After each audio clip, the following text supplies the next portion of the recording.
I just need to... Probably should have made a storyboard for this one. Instead of just winging it. Nah, I'll just wing it. Yeah, I'll just wing it.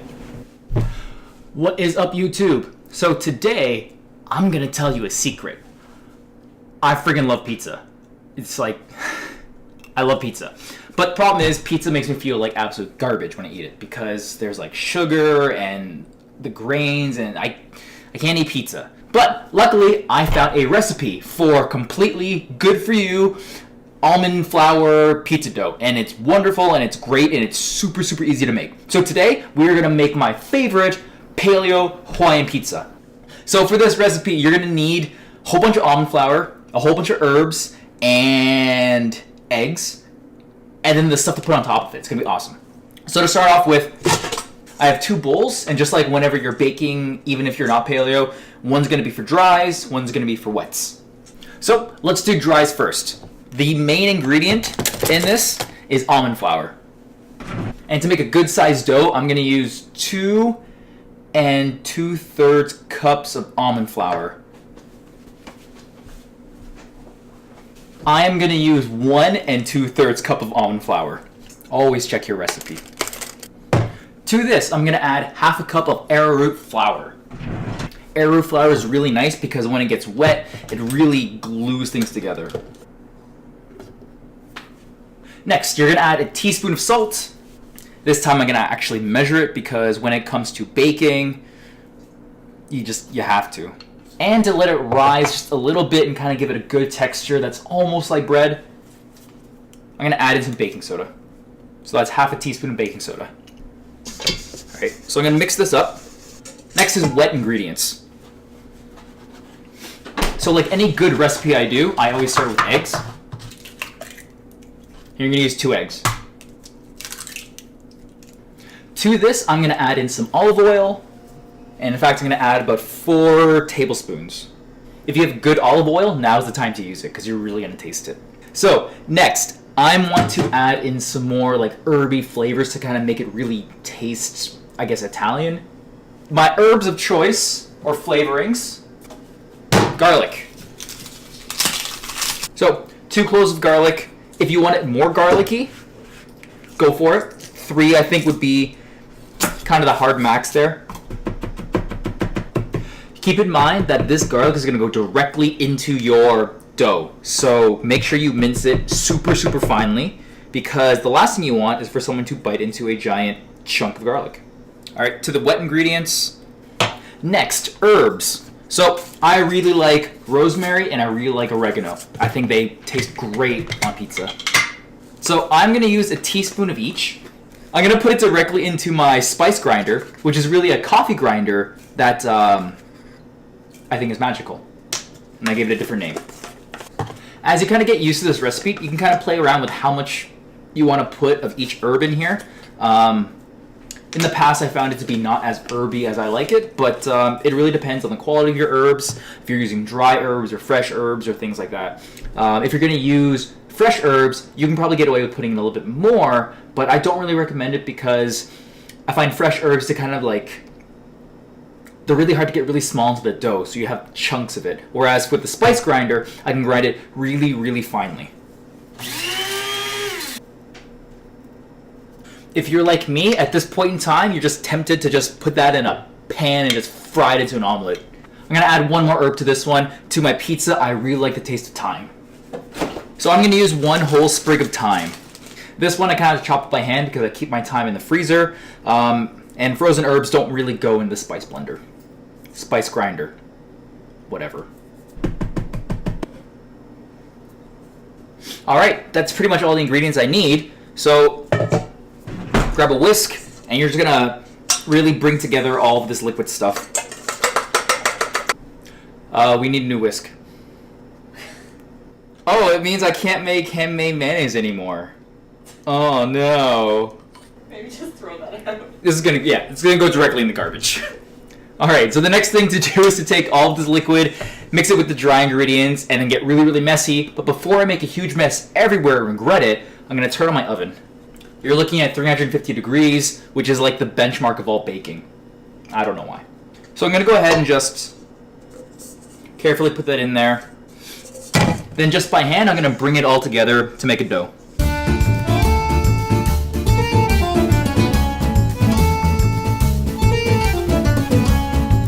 So usually when I make this, a cup and 2/3 of almond flour is not enough to have it come together with a good consistency. You can see this is like it's not a dough yet.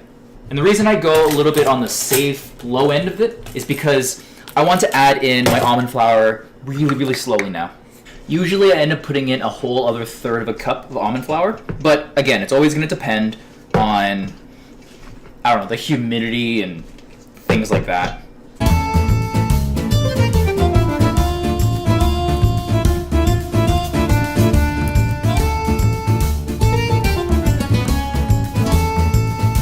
Alright, so in total I probably put in about 2 cups and a bit, maybe no more than 2 1/3 cups of almond flour in here, which is usually a bit more than I usually use, but you just kind of play it by ear. Basically what you're looking for is that it actually behaves like dough. So here you can see that it's more or less dough. It's not that sticky, to be honest, which is good. Next thing we need to do, we need to flatten this out into a pan. So just grab your old pizza pan if you have one. If you don't have one, baking sheet is fine. But obviously this is nicer and makes it feel like a professional. But all you're going to do is you're just going to do this. That's it. I can never get a circle out of it. I don't care enough to. But it is important that you try to get it to an even thickness all the way through it. You could use a rolling pin, but this is more fun. And then depending on how you like your pizza, you can crimp up the sides to make like a crust. I am not a big fan of crusts. I would rather just eat more like ham and bacon and things like that. Perfect. And I got something that looks like this, which is pretty nice, I think. So this on its own actually tastes pretty good. But, you know, pizza always has to have stuff on it. And that's really what I think makes pizza so good. That's probably why I always wanted so much. So, like I said, this one's going to be Hawaiian pizza. So to start off with, you need tomato sauce.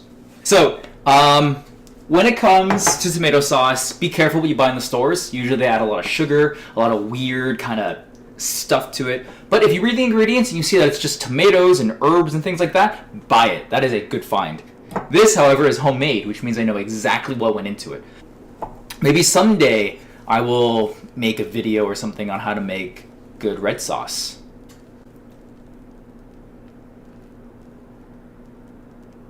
I like to go liberal with my tomato sauce. I like pizza to be saucy. And the trick I find with making pizza is that always put a little bit more sauce than you think you need. Just a little bit more.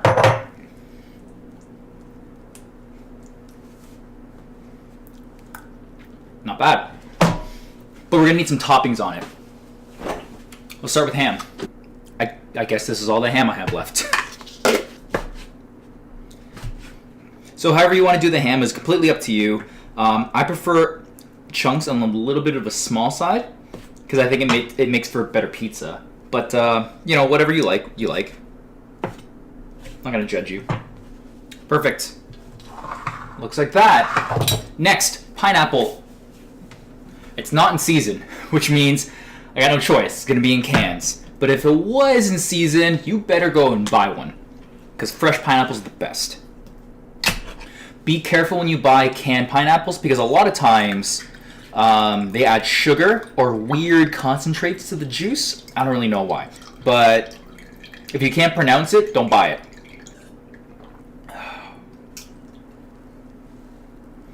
So that's pretty much it. I mean, I'm not going to add any cheese or anything to it. You can add cheese if you want to. Not my jam. If you want to add other stuff too, go for it. But like I said, that's pretty much it.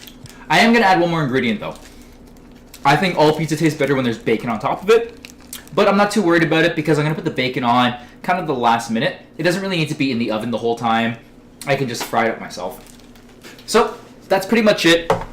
This right here is going to go in the oven for about 20, 25, 30 minutes. I'm going to start with 20 minutes and then just kind of check up on it. I'm looking to make sure the dough is nice and firm and brown and smells great. But the real trick is the texture. So when you first check it, make sure you poke it, touch it, do all that good stuff. If it doesn't feel like dough yet and feels like it hasn't set up yet, it's got to go back in. 5 minutes and then check it again.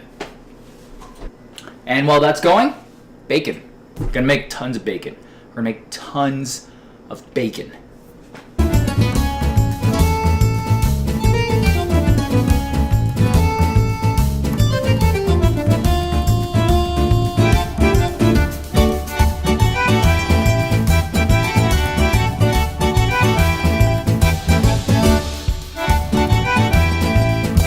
So it's been about 30 minutes. In that time, around the 25-minute mark, I checked the pizza. It was almost done. So around the 28-minute mark, I put the bacon on top of it and then just let it go right to the 30 minutes. So my pizza is basically done, which means I gotta take it out of the oven. But before I do, I'm gonna get some tools ready. I have a really fancy pizza cutter, which is awesome. If you don't have one, just make sure you have a really sharp knife. You'll do just fine. So what I'm gonna do is I'm gonna carefully kind of move it from here back on. All right, so here's what it looks like. Ooh. Now all I'm gonna kind of do is I'm gonna kind of peel it off. And this is always kind of tricky. You just kind of do what you can to get it off this onto a cutting board so you can actually deal with it. So I don't have this down to a science yet.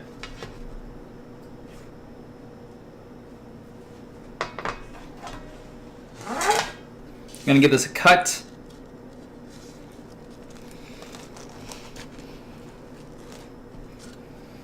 I like to cut these into sixths or so.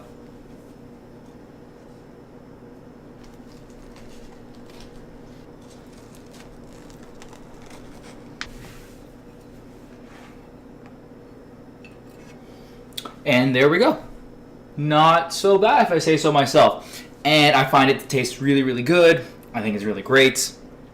But that's pretty much it. Before I let you go, I'm just going to say that I don't eat this really that often. This is like a treat for me. I tend not to eat kind of the paleo replacement foods because, I don't know, it just makes me crave them more. So pizza I do when I absolutely have to have pizza or when I'm entertaining guests. But day to day, this is not something I really want or really care for. But if you want pizza and you really have to have pizza, you cannot do better than this. This stuff I think is golden. Nutritional information is coming up right... How's nutritional information? I don't know. Over your face. Nutritional information is going to spin in over my face, I think. I don't know. I gotta see what transitions they have in the program. Anyways, that's the nutritional information. My recipe, I promise, will be on my blog at some point in time so you can read it and you don't have to like watch this video because it's probably like 25 minutes long. But recipe will be up. Enjoy pizza, enjoy life. I will see you all next time. Bye.